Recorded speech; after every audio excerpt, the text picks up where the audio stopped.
So, this was not a normal week, not even close. On paper, it might look like another training week, a few runs, some strength, some rest, but in reality, this was completely different from anything I have done before.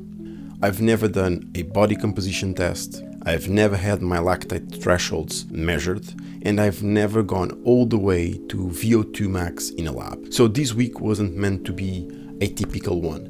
And that's exactly what made it interesting. It felt new, different, and quietly exciting. So if you are new here, welcome. I'm in my mid-40s. I work a standard 9 to 5. I am a dad to a young one, and I fit running around all that. I'm not fast, I'm not elite, and running isn't my identity. It's just something that I care about enough to want to do it a little bit better, and for a long time. This is episode 2 of this training block, a way of recording what my weeks actually look like as someone trying to improve while staying healthy and realistic. Across the whole week, I run 22.9 kilometers, which really isn't much. But this week wasn't about volume. It was about understanding. The structure itself was familiar. Monday, short run. Tuesday, rest. Wednesday, testing day. Thursday, strength and cross training. Friday, rest. Saturday, long easy run. Sunday, strength and life admin. Nothing fancy. But Monday set the tone. Today, the idea is to run 30-minute run, 20 minutes easy and 10 minutes progression to prepare myself for the VO₂ Max test that I will be doing on Wednesday. Now, I don't have good news because I just started running now, and out of a sudden, my right hip joint is not normal. It's hurting and I don't know why. So let's see. I'm just running in circles. In case the pain aggravates, I will have to stop. Let's see how it goes. I'm hoping for the best.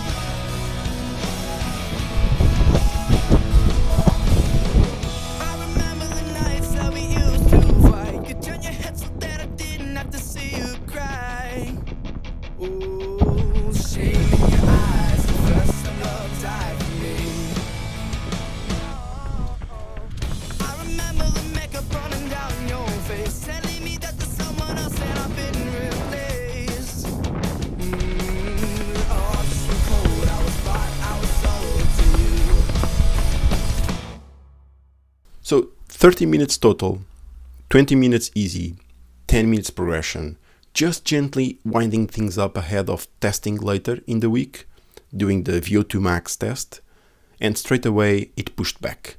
The easy part drifted a bit quicker than planned, nothing dramatic but enough to be noticed, and then the progression started, and my right hip had a small opinion. It complained early, enough that I briefly thought about stopping. Fortunately enough, I didn't.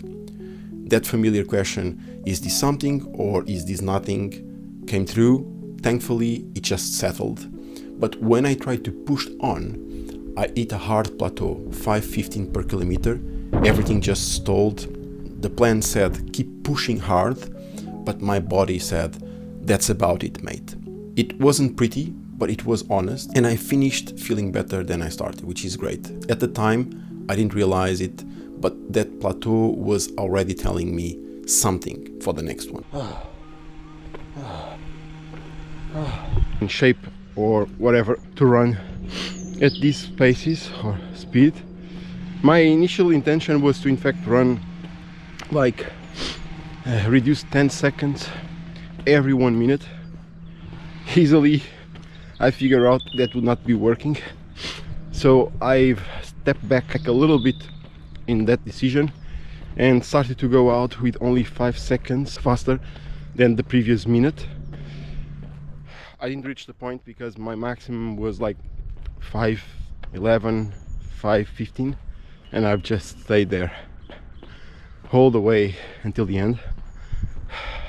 I'm just now recovering a little bit. The important thing is that it's in the bank at the moment, So it's done. On Wednesday, we have ahead of us a VO₂ Max test. I'm nervous for that one. I'm not sure I'll be able to do anything good, but I don't know why I'm worried. I'm doing this to test what is my fitness at the beginning of a training block and then retest again at the end of a training block. Let's get it. Wednesday was the big one, the big day, testing day. No footage, partially nerves, partially being a bit camera shy. I didn't fancy taking into a lens what it was happening in the lab. So you'll have to trust me somehow on what I'm going to say. I was more nervous than I expected. Watching others do this test is one thing, doing it yourself is slightly different. Callums, the guy who did it, talked me through the plan. Body composition first, then lactate threshold, LT1 and LT2, and then finally VO₂ Max, the toughest one. He warned me that the VO₂ Max would be the toughest part of the entire test. He was right. The body composition test was straightforward. No effort, no strain, a few numbers that in fact matter for this purpose. BMI 22.1, healthy but limited. Body fat 19.1%, fine but not the headline. The more interesting part was skeletal muscle mass, the muscle you can in fact actually train. Overall, mine sits around 25.6 kilos, but when you broke down, a pattern has showed up. Lower body, doing fine. Upper body, noticeably low. For my age, my skeletal muscle mass sits around the 4th percentile, meaning I am under-muscled compared to other men in their 40s, particularly the ones that are on the top. And honestly, that makes total sense. I run, I sit at the desk, and unless I plan upper body work, doesn't happen. The TRU body score came in at 95, resting energy expenditure about 1,600 calories a day. No judgment, it's just pure information. Then came the lactate threshold test, where things got slightly more uncomfortable. Lactate isn't the enemy, it's just part of what we can call energy production. LT1 is the true easy zone, so you should have a sustainable conversation. LT2 is where things get hard quickly. The result was clear. My LT1 is lower than where I've been running most of my easy runs. In simple terms, I've been running my easy days a bit too hard, and I was noticing that. Not recklessly, just because it felt fine, but psychology doesn't care about how things feel. And then VO₂ Max, maximal oxygen uptake. How much oxygen your body can use at full effort. It's a measure, not a capacity, might look like. Stacked after nearly an hour of running, it was brutal. Breathing loud, legs heavy, everything switched on at once. It wasn't pretty, but now I know where the ceiling is.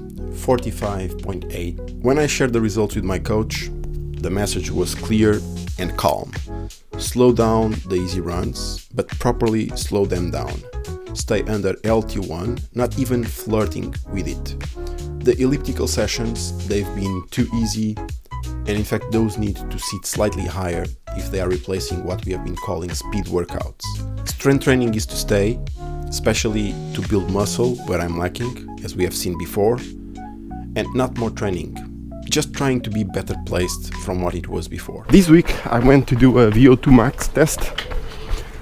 That VO₂ Max test told me that I was doing my easy runs slightly above my LT1. We have decided to touch slightly down my easy runs. Pace during my easy runs will be slightly lower, with the main intent of increasing my fitness moving forward. This week, long run is the first time I'm going to put that in practice. So Thursday was rough. Between testing and running, I'd covered more or less approximately 10.5 kilometers the day before, and most of it was not gentle at all.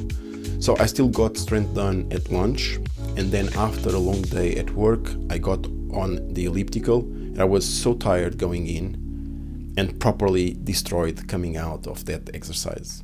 Saturday is my favorite day of the week, the long, easy run day. Even if it's only 45 minutes, it's the longest run of my week, and it tells me a lot about my running week. This was the first long run after testing, VO₂ Max and Lactate, and for the first time I fully committed to stay under the LT1. Slower than my ego wanted and fast enough to still feel like running. Grey skies, light drizzle, heavy legs, but zero pain. That's in fact a quite win in the overall picture from what it was in the past.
Sunday wrapped things up with another strength session. I always do strength sessions on Sundays, and it was also my monthly cheat day. Everything on the table I could eat, no tracking and no guilt. And it was also voting day in my country, so I headed over to the consulate here in UK, London. It is life happening alongside training, not instead of it. Looking back, this was in fact a really positive week. Not because everything went just perfectly, but because I learned something as I went through, and it was very useful. Next week gets interesting as well. A call with my coach and an early morning run analysis. Nothing too dramatic, but just sufficient to have another step forward in improving my run. And I hope I'll see you on the next one.